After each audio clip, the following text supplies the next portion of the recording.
Students, welcome to city high school. I am Memuna Anwar, your science teacher. I hope आपको अब तक के lectures अच्छे से समझ आ गए होंगे। कल हम लोगों ने डाइजेस्टिव सिस्टम को कंप्लीट हम लोगों ने डिटेल में अब तक स्टडी कर लिया हुआ है। उसके पार्ट्स और डाइजेशन जो है वो किस तरह से हमारे बॉडी के अंदर होती है। अब हमारा जो नेक्स्ट टॉपिक है वो है disorders of digestive system.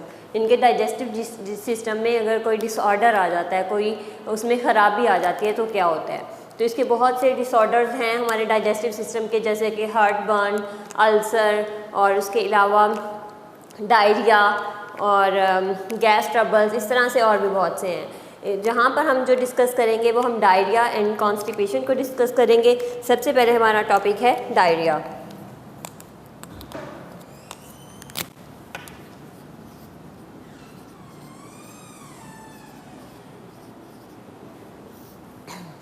Diarrhoea actually में होता क्या है? It is actually passing of semi liquid faeces. Semi liquid क्या होता है? That is not exactly liquid और not exactly solid, the situation in between. Okay, passing of semi liquid faces.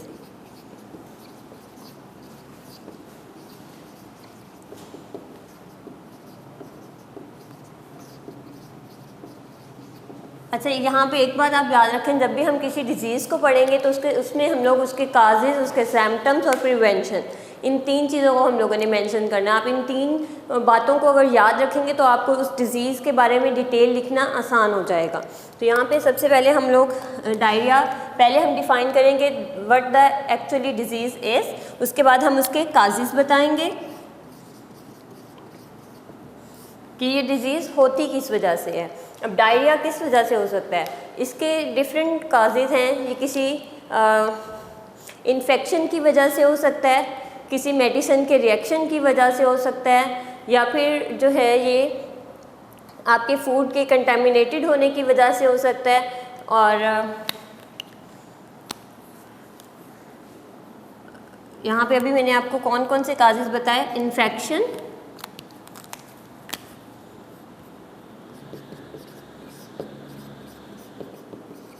due to some infection or reaction to a medicine,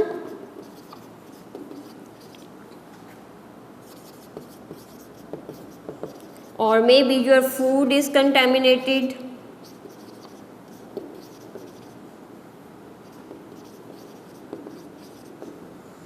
और sometimes anxiety की वजह से भी diarrhoea हो जाता है, एंग्जाइटी और एक्साइटमेंट की वजह से। और भी इसके डिफरेंट रीज़न्स हो सकते हैं, जो बेसिकली रीज़न्स हैं वही यही हैं। उसके बाद हम लोग इसके सिम्टम्स देख लेते हैं कि सिम्टम्स क्या होते हैं डायरिया के, यानी कि अलामात कौन सी होती हैं, कैसे पता चलता है कि ये डायरिया ही है। इसके सिम्टम्स क्या क्या हो सकते हैं? एब्डोमिनल पेन होता है, यानी कि आपके पेट में दर्द होता है। क्रैम्पिंग, एकदम से अचानक से दर्द स्टार्ट होता है और फिर रुक जाता है, फिर थोड़ी देर बाद अचानक से दर्द होता है, दैट इज़ क्रैम्पिंग। नोज़िया, यानी कि आप लोग ऐसे वॉमिट वाली कंडीशन फील होती है। और उसके अलावा फीवर समटाइम्स हो जाता है, और सीवियर केसेस में ब्लडी स्टूल्स होता है, यानी कि आपकी स्टूल में, फीसेस में ब्लड भी आता है। तो ये इसके सिम्टम्स हो गए। सबसे पहले सिम्टम मैंने आपको क्या बताया? Abdominal pain,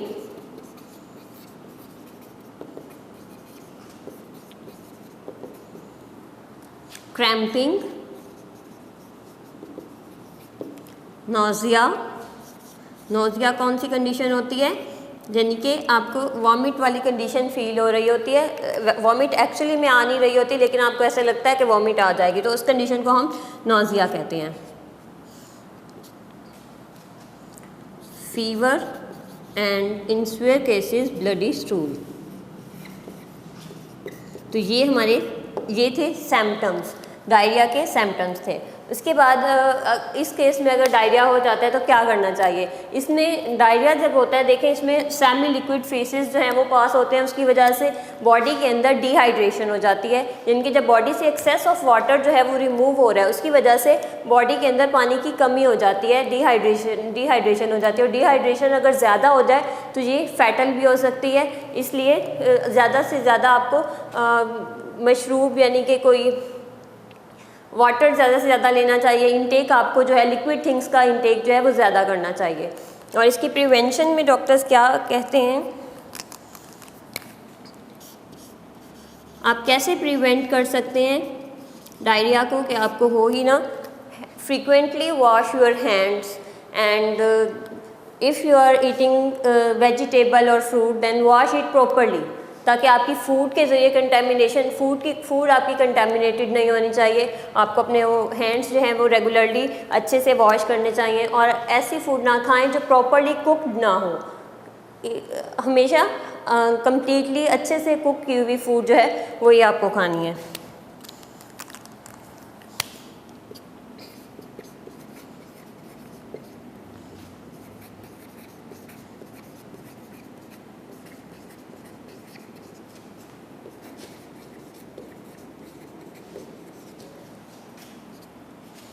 Wash your hands regularly and then wash fruits and vegetables.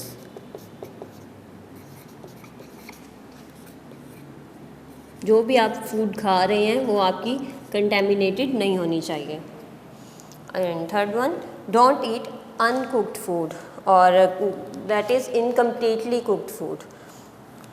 ये था हमारा डायरिया का टॉपिक। अच्छा, इसमें एक और बात कि अगर डिहाइड्रेशन हो जाती है या डायरिया हो गया है तो उसकी वजह उसमें आपको लेमनेड जो है वो बहुत ज़्यादा प्रिस्क्राइब किया जाता है, यानी कि नींबू पानी जिसे हम कहते हैं, क्योंकि उसमें साल्ट भी होता है और शुगर भी होता है। साल्ट और शुगर दोनों जो हैं वो पानी डिहाइड्रेशन को ओवरकम करते हैं, दोबारा से बॉडी के अंदर पानी की कमी को पूरा करने में हेल्प करते हैं। इसलिए ज़्यादा से ज़्यादा लेमनेड का यूज़ जो है वो किया जाता है डायरिया के केस में। नेक्स्ट हमारा डिसऑर्डर है कॉन्स्टिपेशन।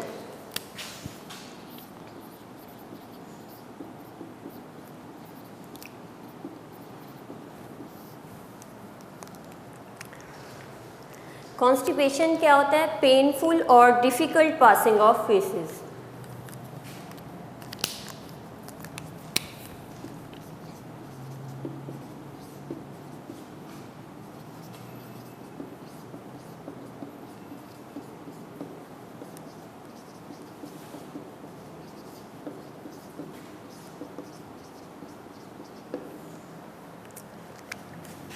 कॉन्स्टिपेशन के केस में फीसिस जो है वो पेनफुल या डिफ़िकल्ट होता है पास करना, और इसमें समटाइम्स ऐसा भी होता है कि एक वीक में ओनली 2 to 3 टाइम्स जो है जिस पर्सन को कॉन्स्टिपेशन है वो फीसिस पास कर रहा होता है। इसकी वजह से इसमें जो है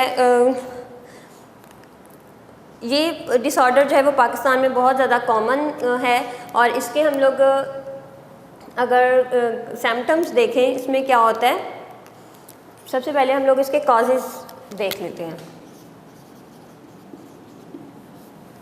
कॉजेज़, अगर आप ऐसी फूड ले रहे हैं जो कि फ़ाइबर जिसमें लो है, फ़ाइबर की अमाउंट जो है वो कम है, तो उसकी वजह से भी कॉन्स्टिपेशन हो जाती है। ओके स्टूडेंट्स, हम लोग इसके काजेज़ स्टार्ट करने लगे हैं कि इसके काजेज़ क्या हो सकते हैं। तो कॉन्स्टिपेशन जो है वो समटाइम्स ऐसी फूड, अगर आप लोग ऐसी फूड खा रहे हैं जिसमें फ़ाइबर की अमाउंट बहुत कम है, या फिर उसकी वजह से भी कॉन्स्टिपेशन हो सकती है। आपकी फ़िज़िकल एक्टिविटीज़ जो हैं वो अगर बहुत फ़िज़िकल एक्टिविटीज़ अगर आपकी कम है, यानी कि आपका चलना उठना बैठना कम है, सिर्फ आप कोई आप काम नहीं कर रहे हैं, बहुत ज़्यादा आपकी फ़िज़िकल एक्टिविटी लो है, उसकी वजह से भी कॉन्स्टिपेशन हो सकती है। या फिर नॉट ड्रिंकिंग एनफ वाटर, यानी कि अगर आप पानी जो है वो बहुत कम पी रहे हैं, अगर आप पानी बहुत ज़्यादा कम पीते हैं तो उसकी वजह से भी कॉन्स्टिपेशन हो सकती है। और यहाँ पे हम लोग ये राइट कर लेते हैं इसके काजेज़। मैंने आपको क्या क्या काजेज़ बताए हैं। सबसे पहले food low in fibre, by taking food that is low in fibre, और फिर लो फिज़िकल एक्टिविटी,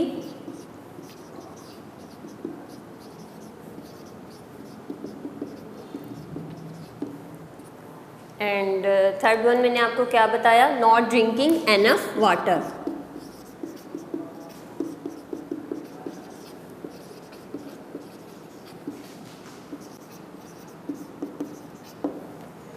और इसके अलावा और भी बहुत सी रीज़न्स हो सकती हैं। यहाँ पे हम लोगों ने कुछ इसके काजेज़ जो हैं वो डिस्कस किए हैं। उसके बाद हम लोग देख सकते हम देख सकते हैं कि हम इसे प्रिवेंट कैसे कर सकते हैं। कॉन्स्टिपेशन को हम कैसे प्रिवेंट कर सकते हैं कि आप जो है एक प्रॉपर लाइफस्टाइल अपनाएं, रेगुलर एक्सरसाइज करें, फिजिकल एक्टिविटीज़ मतलब होनी चाहिए, उसके लिए आप प्रॉपरली एक्सरसाइज करें डेली बेसिस पर। और उसके अलावा आप ऐसी फूड खाएं जो कि फाइबर जिसमें ज़्यादा हो, जैसे सीरियल्स हैं वो आप ज़्यादा से ज़्यादा इंटेक करें उनका।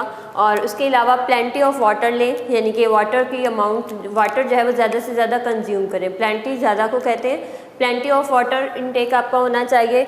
And if you are feeling urge to go to the washroom then you should go.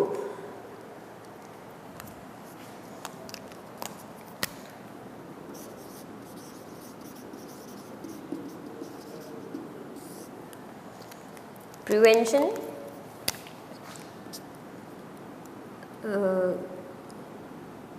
have food which is high in fiber. Take food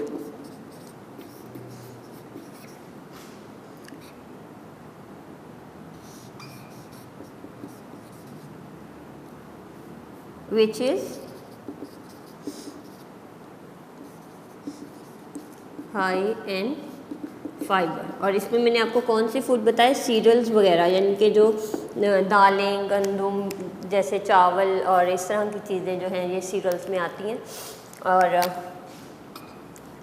next one, adopt a proper lifestyle.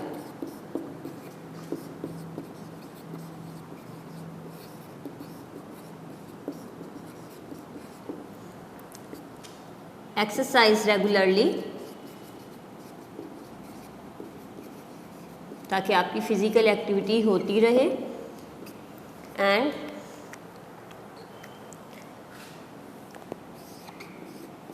Go to washroom when you have the urge.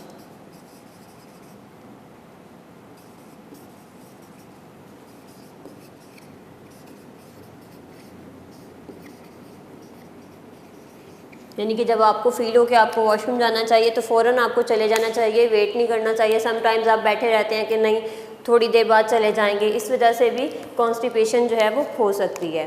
तो students, आज हम लोगों ने 2 disorders पढ़े हैं digestive system की। कौन कौन से थे? Diarrhoea and constipation. तो डायरिया का मैंने आपको बताया, इसमें क्या होता है, passing of semi liquid faces. और काजेज इसके थे, इन्फेक्शन हो सकता है, कोई रिएक्शन टू अ मेडिसन, आपकी फूड कंटेमिनेटेड हो सकती है, या फिर एंग्जाइटी और एक्साइटमेंट के केस में भी समटाइम्स डायरिया हो जाता है। इसके सिम्टम्स क्या होते हैं? एब्डोमिनल पेन होता है, क्रैम्पिंग होती है। क्रैम्पिंग मैंने आपको बताया कि अचानक से एकदम से जो दर्द शुरू होता है उसे हम क्रैम्पिंग कहते हैं। नोजिया, फीवर और ब्लडी स्टूल। इसकी प्रिवेंशन था, always wash your hands regularly, wash fruits and vegetables properly, and don't eat uncooked food or that is not fully cooked. Constipation, it is painful or difficult passing of feces. इसके causes हमने क्या पढ़े? That is food, if you are taking food which is low in fiber, that can cause constipation. If your physical activity is low, then it can cause your constipation. If you are not taking enough water, then you may have constipation. Okay, इसकी prevention कौन सी हैं, हम किस तरह से इसे prevent कर सकते हैं? Take food which is high in fibre and adopt a proper lifestyle. Physical activity आपकी होनी चाहिए, इसके लिए आप एक्सरसाइज रेगुलरली करें। और when you feel that you should go to the washroom then you should go. अक्सर जो है इस वजह ऐसे ही बैठे रहते हैं कि नहीं हम थोड़ी देर बाद चले जाएंगे, तो it can cause constipation. So go to the washroom when you have the urge. तो ये हमारे आज के टॉपिक थे। आई होप आपको अच्छे से समझ आ गया होगा। इंशाल्लाह कल फिर हाजिर होंगे नेक्स्ट लेक्चर में। अल्लाह हाफिज़ फ्रॉम सिटी हाई स्कूल।